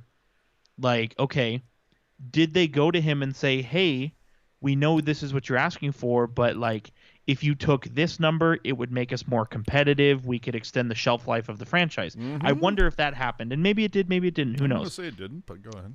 I also wonder. We were all under the impression that Gus Nyquist was going to re-sign with the Sharks. I wonder if that was a lock because Nyquist and Karlsson are boys. I wonder if that had happened. If Nyquist had put pen to paper, I wonder if Karlsson would have been like, "Hey, you're bringing back my buddy. I'll take a little less. Keep the band together." Yeah, that would have been nice. But Dana's saying EK65 was always going to demand 11.5. Honey, I don't mean that in a disparaging way. That's my bad. I would have said that to Jerk in the same way, so it's not a gender thing, and I don't want everybody to start flaming me on Twitter.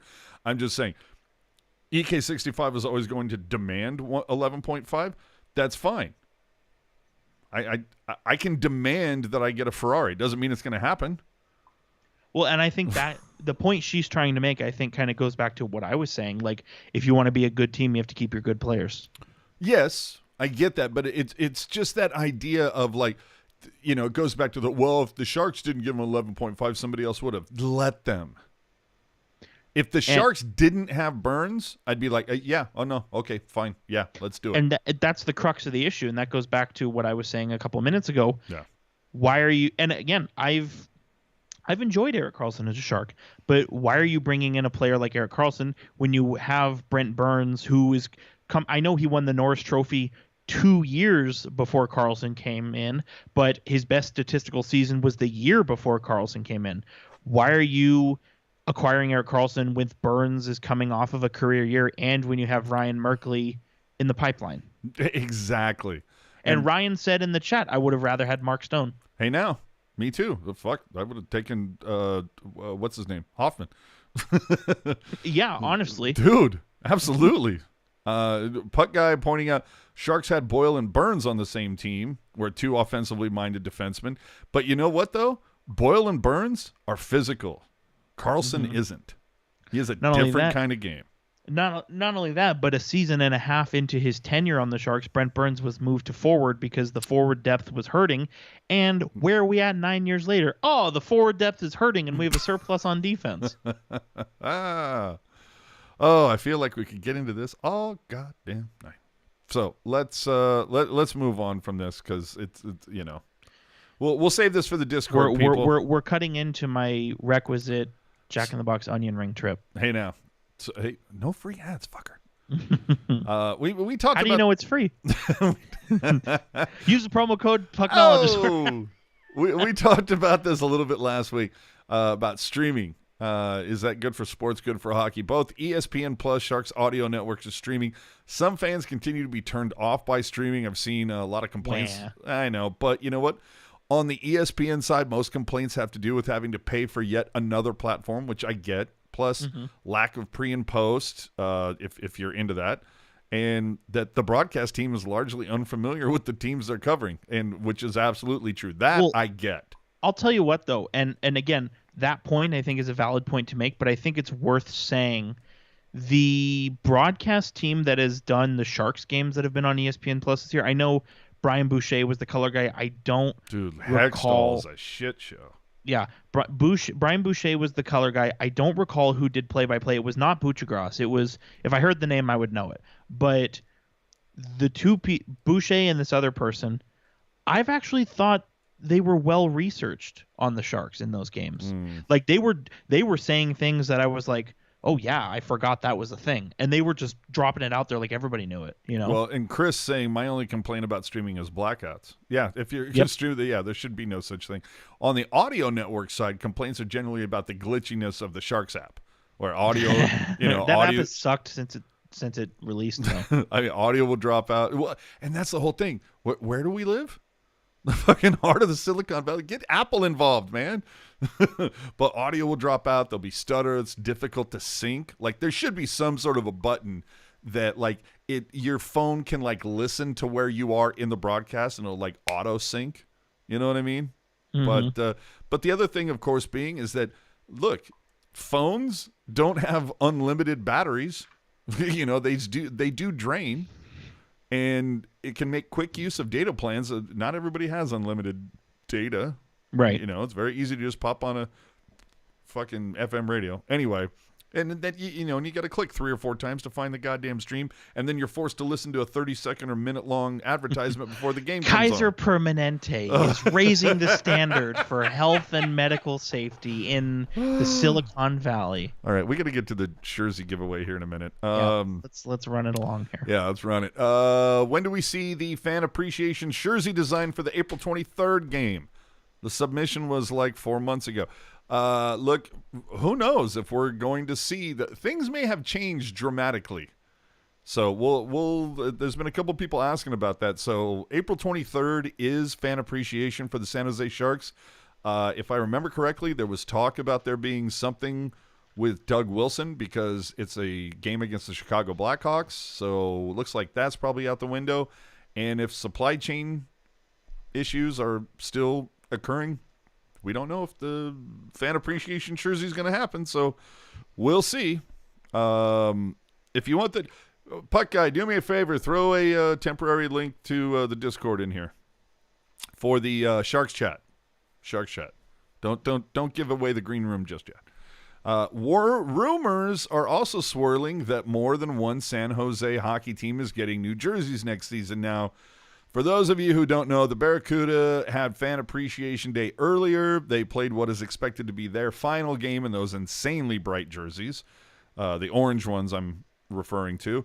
They were officially eliminated from the playoffs yesterday, but if you look at their Twitter right now, they are slowly leaking what is expected to be one of their new jerseys. If you remember, we spoke with Erik Grunfast, Director of Business Ops for the Barracuda last month, and he told us among new changes coming, 3 new jerseys were on the horizon and expect to see one of them soon. Go check the Barracuda Twitter. They're already leaking one of them, and it appears to be a black jersey with some teal trim. Jerk, are you excited that this could be a primary rather than an alternate? I am excited. I think it's the how many times have you heard people say, oh, every team has a black alternate jersey? Yeah, but not every team has a black primary. Exactly. The only 2 that come to my mind are the LA Kings, who are ugly, and the Ottawa Senators, who have really nice jerseys. And you can say what you want about black as a color. It's boring. It's dark. Are you emo? Like, what's the story? But I think the black, when it's a black primary jersey, I think it kind of gives you some more creative freedom to like do it up really nice and pretty. Because when it's a black alternate, I kind of feel like you're just throwing something together really quick because you're not going to wear it all that often. Mm-hmm. I'm interested to see what the Couture are going to come up with. But there's also rumors swirling that the San Jose Hockey Club, known as the Sharks, may be getting 3 new jerseys next season. For legal reasons, I cannot comment. There you go. Oh, well, actually, I can comment on Retro Reverse 2.0. Yeah, reverse, yeah. Retro Reverse, or whatever reverse that retro, whatever called. the fuck it's called. Yeah. Tell me the buzzword and we'll say it. Exactly. 2.0 is dropping, but there's some speculation as to new primary, new away. We're going to see. But you heard it here first. I'm just saying. How many teams have clinched playoffs so far? We got 4? We got Florida, Toronto, Colorado, Carolina, Rangers, 5. All right. Would you take 1 through 8? I don't care. No, just kidding. You know what? Okay, no. Fuck you. 70 people are watching. You know what? I'm going to throw it to you guys in the chat. Would you prefer 1 through 8 like it used to be, or do you actually enjoy this shenaniganery of the, nope, the first 2 rounds have to remain in division? I know I was fucking around, but I actually like the 1 through 8 better. And the point I've always made is the 1 through 8, you kind of have a random draw, so to speak, when it comes to playoff matches. It's more open. There's more possibilities, right? Mm-hmm. And so because of that fact, if you play the same team 2 years in a row, 2 of 3 years, it makes it that much more intense. You know what I mean? Because it's less likely that you play a certain team. So when you do play them, it means something. Yes. And and I'll tell you what, like right now, like you look at the standings right now, you look at the NHL standings. Okay, well, there's still, almost a month left in the regular season, but Edmonton and LA are probably going to play each other, and even though there's still almost a month left, that has already been decided. Whereas if you remember back in the day, like how many times would you come into a game and it says, well, if we win and this team loses, we play Detroit. But if we lose and they lose, we play St. Louis. But if we both win, then we play Colorado. And like the New York Stock Exchange level of like tracking standings. You know what I mean? Well, it seems overwhelmingly in the chat, it's let's go back to 1 through 8. And I agree. I agree. As do I, because the thing, like, for all the talk of like trying to keep the travel better, which I do understand, but I just think it sucks if you've got 2 and 3 in one division and both of them have like far better records than 2 and 3 in the other division. It just sucks that you have to potentially lose one team that is like way better than the other 2 teams that played. You know what I mean?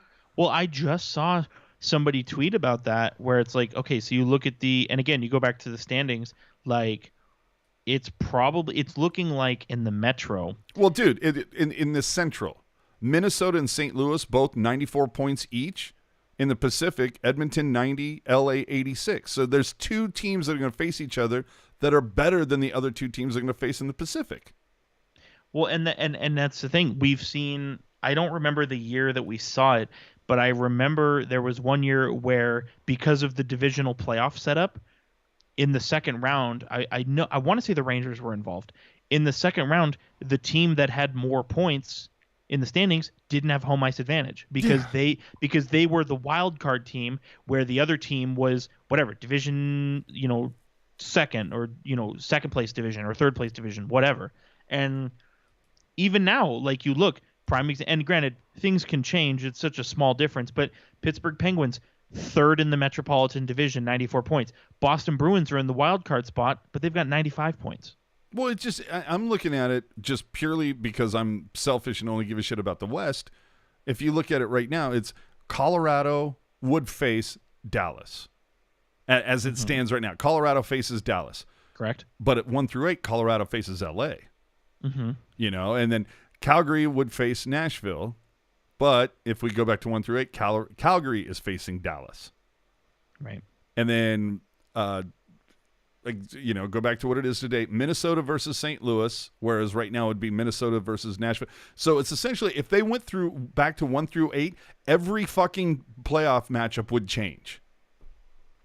And here's kind of your to put the cherry on top of that, if you join us in Discord after the show, I'll tell you what the playoff matchups would be if the NHL did their playoffs like the NFL. And he'll also tell you who's going to win each one. So anyway. Yeah, maybe. Okay, let's finish off. Puck Guy, you got that Discord link handy? Don't fan it out to the public. They can DM us if they want it. Okay. There you go. Follow us on social media if you want the Discord link. There you go. Just have if you want it. If you want the Discord link, just DM me and send a picture of yourself. Oh, let's not get creepy, buddy. Or have a picture of yourself on your Twitter. Calm down. Okay. Can we talk about Sidney Crosby for a hot second?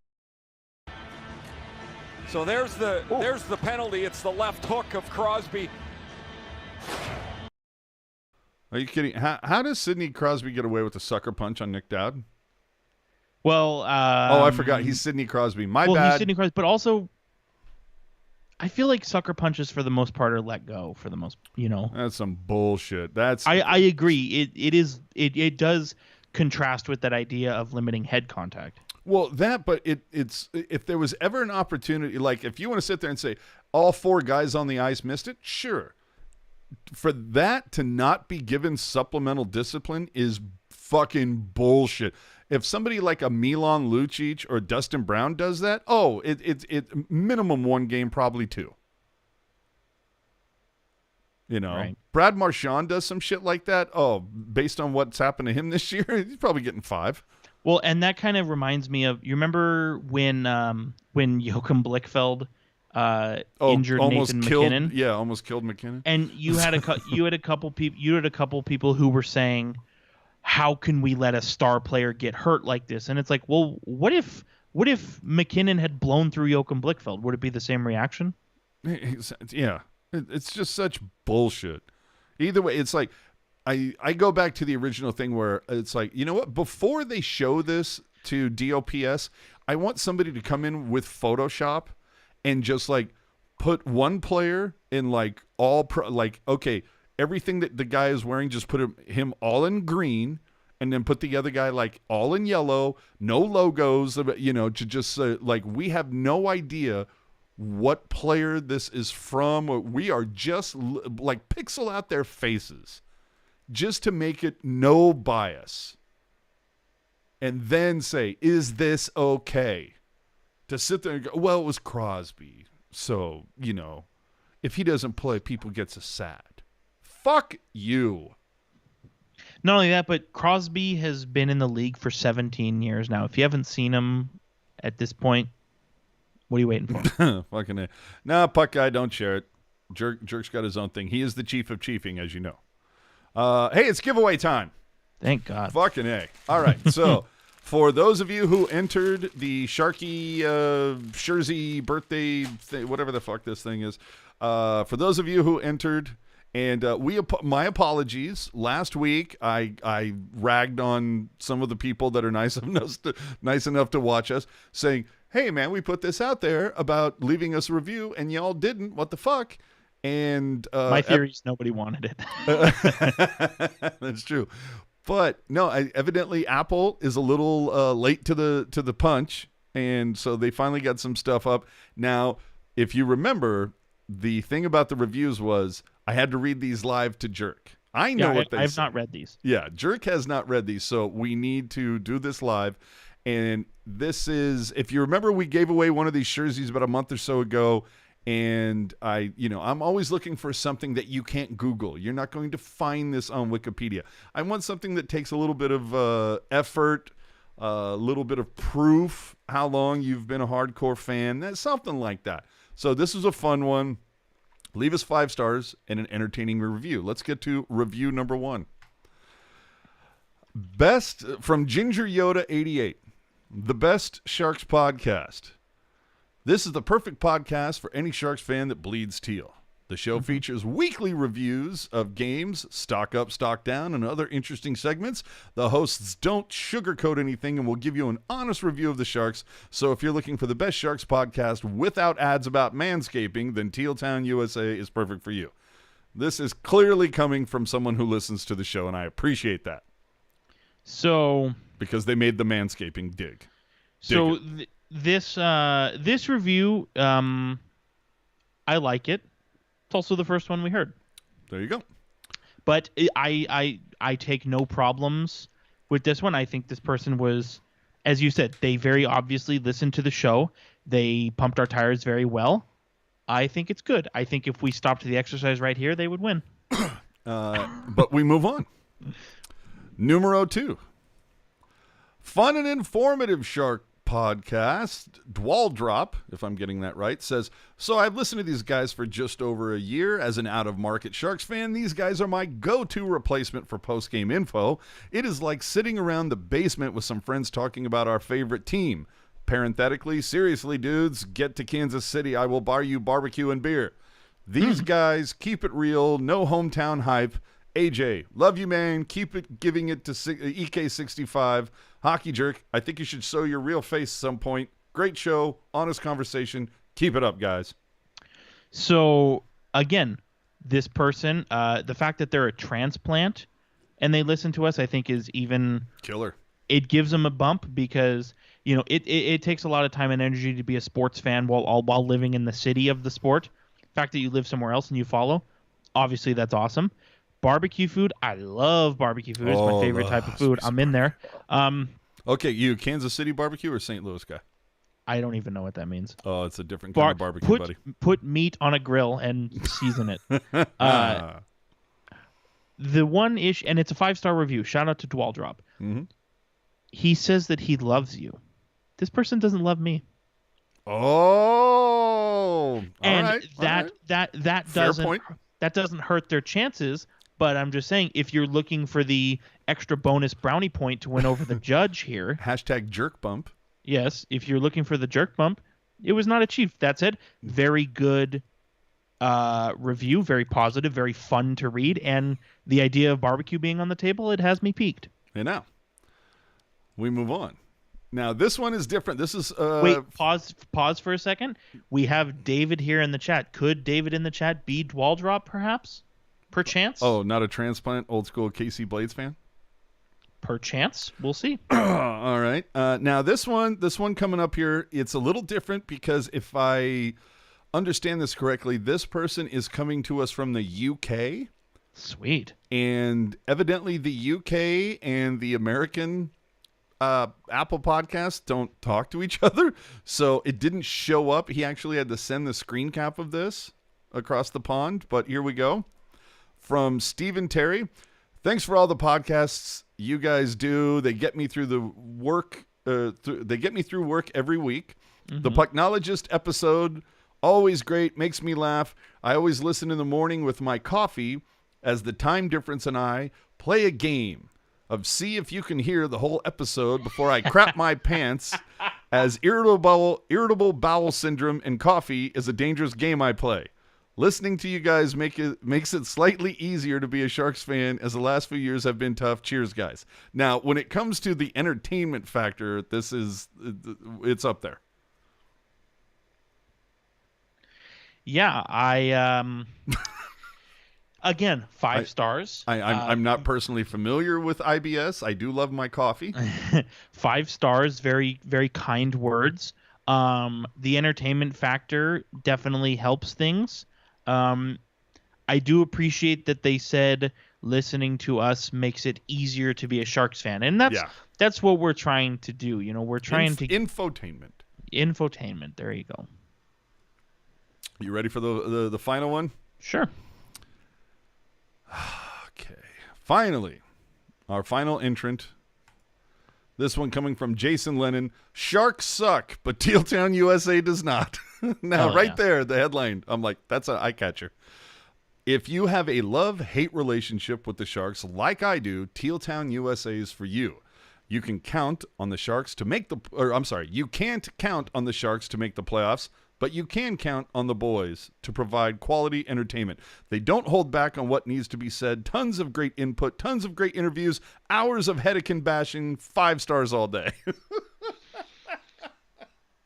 Oh, man. I got to tell you, this one gets my vote, brother. And just because I loved the headline and I loved the thing about the Hedi bashing. So, 5 stars. very kind words, which we appreciate. You know, like you said with the first review, it's very obvious that this person listens to us regularly. Mm-hmm. It's very hard for me because I want to go with the person from the UK only because I don't know. I really liked their review, but I read this one and how they say Sharks suck, but Teal Town USA does not. And the reason why this stands out to me is because, and we've talked about this before, how many times have we seen when the Sharks aren't a good team, our numbers suffer? Oh, that's yeah. And so the fact that this person says, hey, you know what? The Sharks are bad, but these guys kick ass, and I'm going to stick around. Hey, now. I feel really nervous about making a decision on the spot, but I kind of feel like I'm leaning towards Jason Lennon here. Nope, that's the one I got. Jason Lennon. All right, there you go, Jason Lennon. You are the winner. We're going to slide into your DMs and figure out how to get you this Sharks jersey. Congratulations. Now, because I've seen your spare bedroom before. Hey, now. Do any of the other entrants per chance get a consolation prize? We might try to find something. Mm-hmm. But Jason Lennon, you are the true winner. That loved it. Loved all of them. Worth saying. Yeah, absolutely. Dude, the IBS coffee thing had me rolling.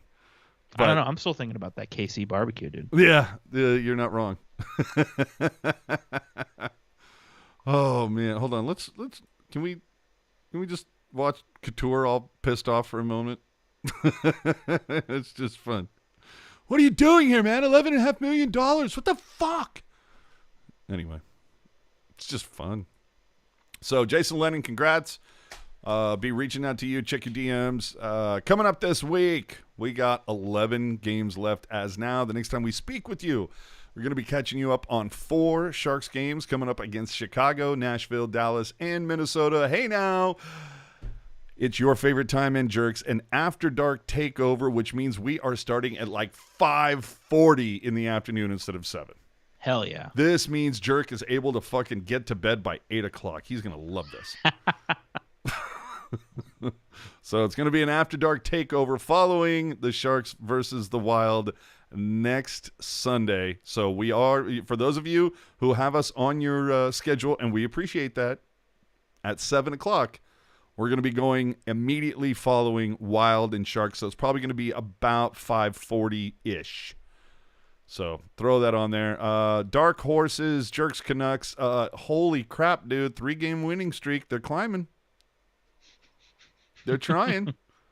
I mean, they blew a couple games. They haven't taken advantage of what they needed to, especially a couple of those games against Vegas, but dude, 3-game winning streak. My Kings 3-game losing streak now behind Edmonton in the standings. Dude, and Vancouver only 6 points back too with a game in hand. So dude, you might want